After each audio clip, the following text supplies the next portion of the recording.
Olá pessoal, tudo bem? Professor Diego falando com vocês aqui novamente.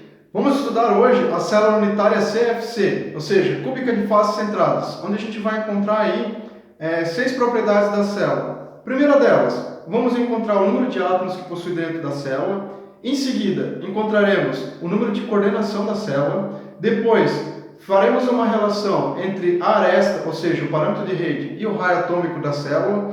Em seguida, podemos fazer outra relação entre o volume da célula unitária e o raio atômico da célula. Calcularemos o fator de empacotamento atômico da célula também. E por último, a sexta etapa seria calcular a densidade de 3 elementos químicos base, que seria o ouro, o níquel e o zinco. Vocês vão perceber que o ouro e o níquel eles possuem já a estrutura CFC, porém o zinco é o intruso, ele não possui essa estrutura. Mas se possuísse, a gente calcula a densidade dele e vê o que acontece. Tranquilo? Então já deixa um like aqui para dar um engajamento melhor para o canal. Se inscrevam no canal também para poder chorar aquele pontinho depois do professor. Professor, aquele pontinho. Se inscreve no canal aqui. Beleza? Chega de enrolação, bora pro vídeo. Bons estudos para vocês aí. Vamos ao enunciado então. Considere o sistema cristalino cúbico de faces centradas, CFC, e determine, primeiro, número de átomos básicos, depois, número de coordenação, depois, parâmetro de rede em relação ao raio atômico, em seguida, o volume da célula unitária em relação ao raio atômico, depois, o fator de empacotamento atômico, e por último, as densidades do ouro, níquel e zinco se possuíssem esse sistema cristalino. Para entender quantos átomos se compõem dentro de uma célula unitária, a gente precisa considerar o átomo como uma esfera rígida. Tá? Cada vértice ali, cada átomo dentro da célula unitária será considerado uma esfera rígida. Então eu tenho aqui uma esfera, se eu dividir ela no meio, tenho duas meias esferas, cada gomo desse aqui é uma meia esfera. Divido mais uma vez e cada gomo deste se tornará um quarto de esfera. Faço mais uma divisão e vou ter 1/8 de esfera. Então aqui da minha esfera rígida completa eu tenho 7/8 e esse 1/8 é o que completa essa fatia aqui. Por que eu faço essa alusão? Porque nós temos que ter ciência que cada canto aqui, cada vértice da célula unitária terá 1/8 de esfera e cada face terá meia esfera, que seria a esfera cortada no meio aqui, beleza?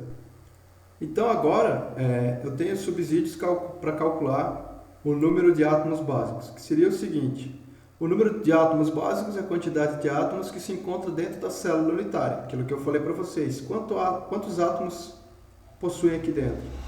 Então o número de átomos vai ser 1/8 de esfera, eu tenho 8, que são todos os vértices aqui, compõem 8 cantos, então são 8 vezes 1/8, mais 6 vezes meio. O que seria esses 6? Seriam as faces que são centradas aqui. Então eu vou ter 4 só nesse sentido aqui, e mais 2, uma de cada lado aqui, compondo 6. Então 1/8 vezes 8, mais 6 vezes meia esfera.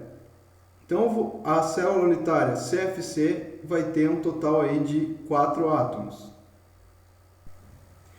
Encontrei aqui quantos átomos compõem a célula unitária.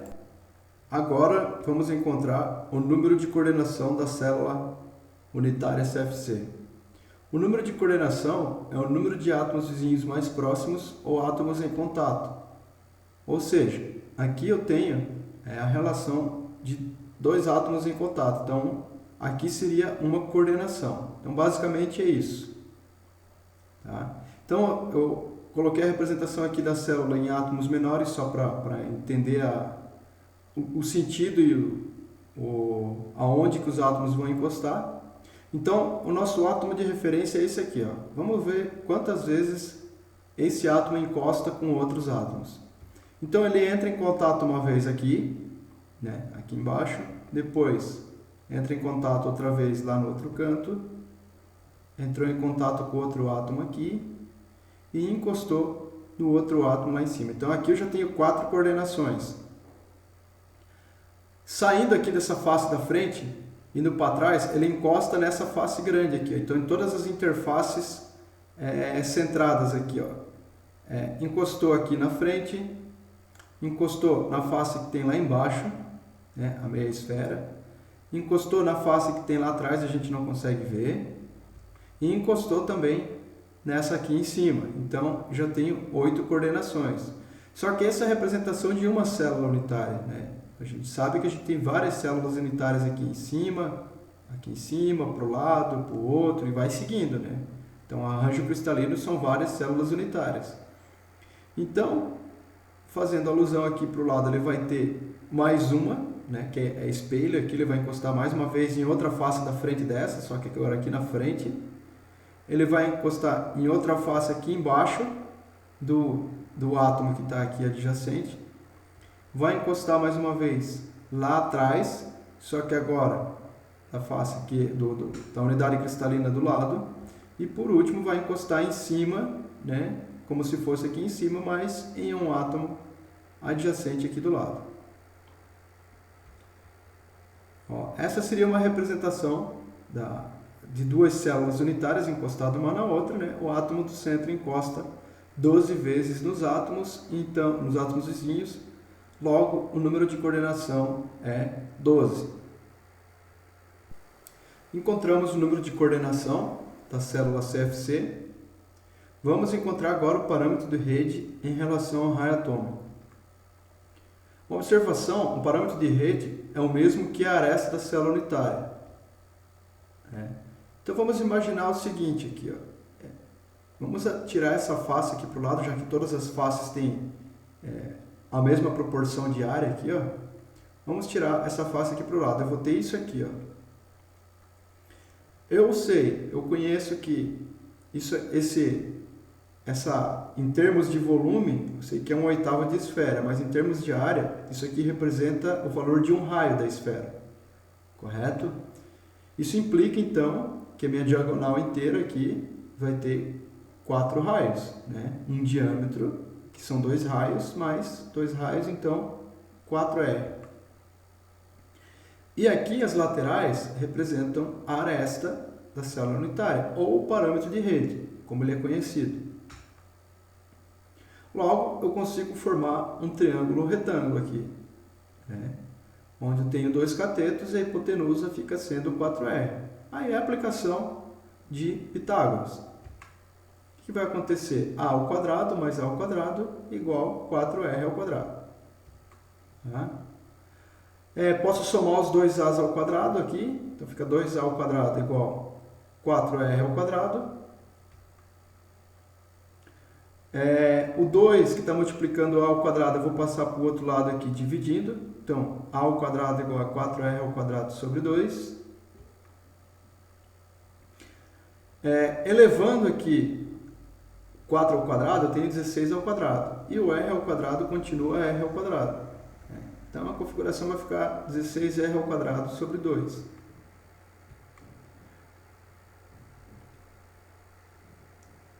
Dividindo 16 por 2, eu vou ter 8R ao quadrado sobre 2. Só que eu não posso ficar com essa aresta ao quadrado aqui. Esse quadrado eu vou passar para o outro lado em forma de raiz. Então, nós teremos a raiz de 8R ao quadrado. O 8, ele é a mesma coisa aqui, 2 vezes 2 vezes 2, correto? Vezes ainda o R ao quadrado que continua aqui dentro. Então, eu posso desmembrar em 4, né? 2 vezes 2, 4, vezes R, vezes o outro 2 lá. Aí, eu consigo extrair a raiz de 4 e a raiz de R. Então, o parâmetro de rede fica 2R raiz de 2. Então, essa é a tratativa matemática do parâmetro de rede em função do raio atômico. Então, o parâmetro de rede A é igual a 2R raiz de 2.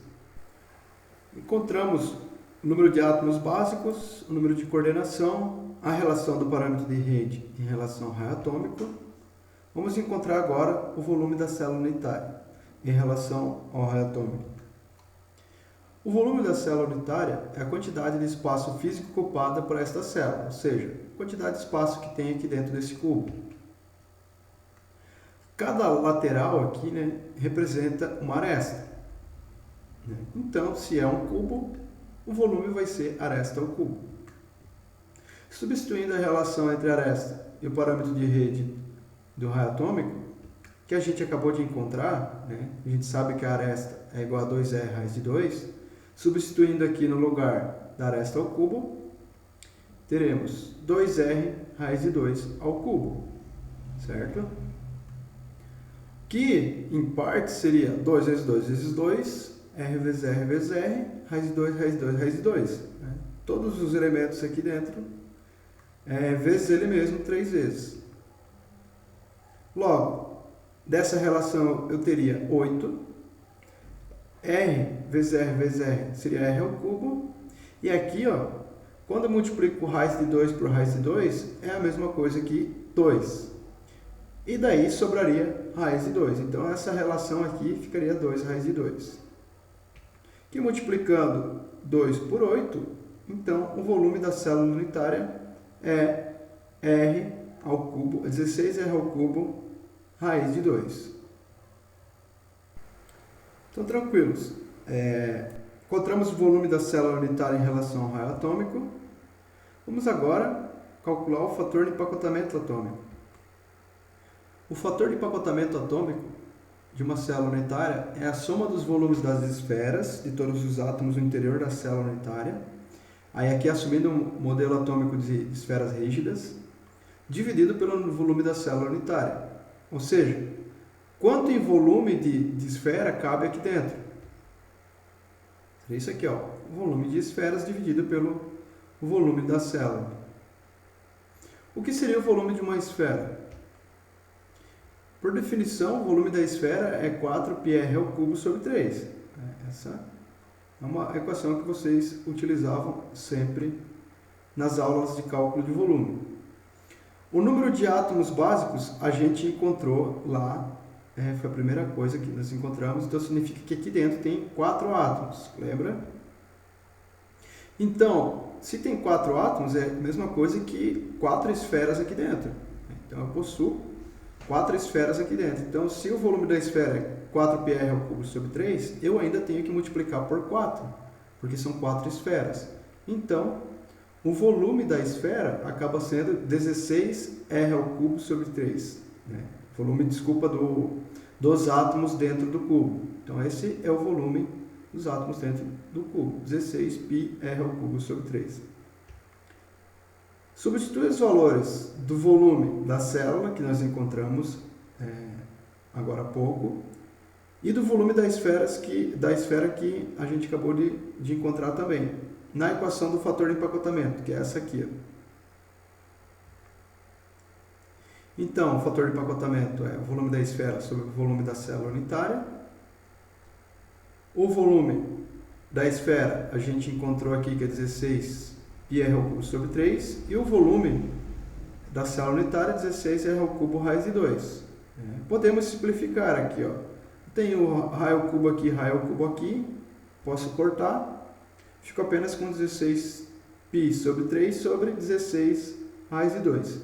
Aqui eu também posso simplificar o 16 com o 16, então fico apenas com π sobre 3 dividido por raiz de 2. Resolvendo essa fração aqui, eu chego no fator de empacotamento igual a 0,7405. Isso é o fator de empacotamento para as células unitárias CFC. O que significa esse fator de empacotamento? 74,05% do espaço da célula unitária está sendo ocupado. Então, ela está bem preenchida aqui. Veja que são poucos espaços vagos, né? E, em contrapartida, 25,95% do espaço está vago, ou seja, está vazio. Então, esses espaços vazios representam apenas 25%, quase 26% aqui, e 74,05% é espaço, volume preenchido. Ok, encontrado o fator de empacotamento atômico, vamos encontrar agora as densidades do ouro, níquel e zinco se possuíssem esse sistema cristalino CFC. A densidade ou massa específica de uma célula unitária é a quantidade de massa de um elemento químico que ocupa o volume da célula. A densidade é representada aqui pela letra grega ρ, né? Vamos chamar de ρC. Também temos a unidade em grama por centímetro cúbico. O número de átomos, Na, foi o que a gente encontrou lá no início do exercício, né? Foi a primeira coisa que nós encontramos. Então, nós temos 4 átomos. A seria o peso atômico.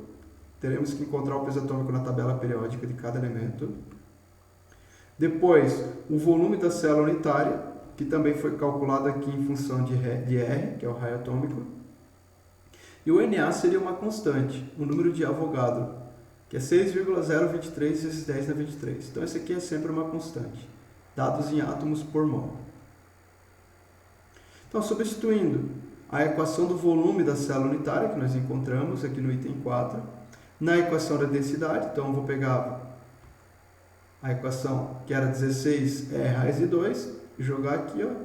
Então, a densidade para a célula CFC fica Na vezes o número de átomos vezes o peso atômico, dividido por 16, raio atômico ao cubo, raiz de 2, vezes o número de Avogadro, que é a constante. Agora aqui temos a equação da densidade. Temos que analisar o seguinte, tá? Para auxílio dos cálculos, nós vamos utilizar a tabela periódica do Callister, que é a figura 2.6, do capítulo 2, tá? E também a tabela de raios atômicos de alguns elementos, que daí já é o capítulo 3, que é a tabela 3.1, tá?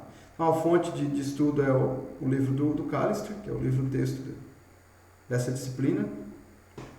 Então, aqui está representada a tabela 3.1, onde tem os raios atômicos de alguns elementos e suas estruturas.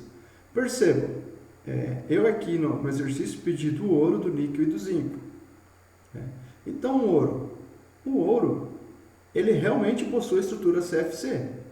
Aqui no enunciado eu falei, se possuíssem esses sistemas cristalinos, porque até tem exercício que eu peço na cúbica simples e na cúbica de corpo centrado, mas aqui o ouro realmente é uma estrutura CFC. Então, o que a gente calcular aqui vai ser realmente a densidade proporcional do ouro, tá? Aí, lá da tabela periódica, eu retiro que o peso atômico do ouro é 196,97 gramas por mol. O níquel, aqui da tabela, também é CFC. Poxa, que beleza. Então, o cálculo que eu fizer para a densidade do níquel vai ser a densidade do níquel mesmo, né? Então, vamos pegar o raio atômico aqui, dele que é 0,1246 nanômetro, e vai dar a densidade exata do níquel puro. Também, com o auxílio da tabela periódica, figura 2.6 do Callister, temos 58,69 gramas por mol de peso atômico. E por último, o zinco. Esse aqui é o intruso, né? É o único que não tem a célula unitária CFC, ele possui uma célula hexagonal compacta. Então a gente vai calcular como se fosse CFC, mas sabendo que não é. Também encontramos o peso atômico lá, 65,41, e o raio aqui, 0,332 nanômetro. Uma observação: os raios atômicos na tabela estão nas unidades de nanômetro. Então, se vocês perceberem aqui, ó, raio atômico, a unidade dele é em nanômetro, é uma escala bem pequena. Mas, como eu tenho todas as unidades lá em centímetro cúbico de volume, e a própria densidade é grama por centímetro cúbico, devemos sempre converter, tá? Converter esse nanômetro aqui primeiro para centímetro e depois colocar na equação. Não coloquem dessa forma aqui que vai dar erro de resultado. Então, primeiro convertam os raios para centímetros e depois apliquem na equação. Chegamos à última etapa, agora sim nós podemos calcular as densidades, porque encontramos os valores das tabelas. Então, a densidade do ouro vai ser o número de átomos da célula vezes o peso atômico sobre o volume, que era 16 raiz de 2, vezes a constante de Avogadro. Substituímos os valores, então temos aqui 4 vezes 196,97 sobre 16 vezes, aí aqui já está o raio atômico do ouro transformado em centímetro, tá? Importante, olha, não está em nano, ele está em centímetro, ao cubo vezes a raiz de 2 vezes ainda a constante de Avogadro. Então, a densidade do ouro, tá, se dá de aproximadamente 19,2804 gramas por centímetro cúbico. Mesma coisa para o níquel, tá? A equação da densidade continua a mesma, porque ainda estamos na estrutura CFC. Substituímos os valores das tabelas, então temos aqui 4 átomos vezes peso atômico de 58,69 gramas por mol, sobre 16 vezes o raio atômico em centímetros, 0,1246 vezes 10 na menos 7 ao cubo, vezes a raiz de 2 e vezes a constante de Avogadro. Densidade do níquel, 8,9048 gramas por centímetro cúbico.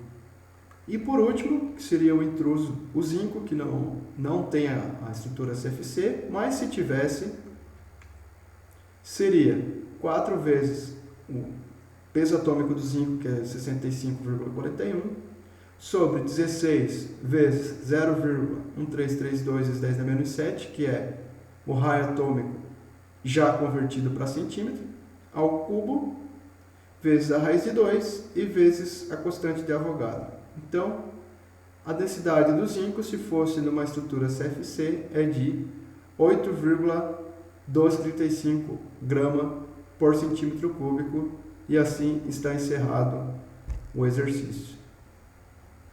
E aí, pessoal, ainda tem alguma dúvida sobre a célula unitária CFC? Deixa aqui nos comentários que eu vou retirar as dúvidas de vocês, se eu souber, é claro, né? Mas se eu não souber, eu vou pesquisar e vou tentar trazer a solução para as dúvidas, tá? Podem comentar também sugestões de outros vídeos futuros para mim deixar aqui das listas de exercício, tá? Espero que vocês tenham gostado do vídeo, que vocês tenham entendido todos esses parâmetros de uma célula unitária, né? Se inscrevam no canal, né? Bons estudos para vocês, fiquem com Deus e até a próxima. Tchau, tchau!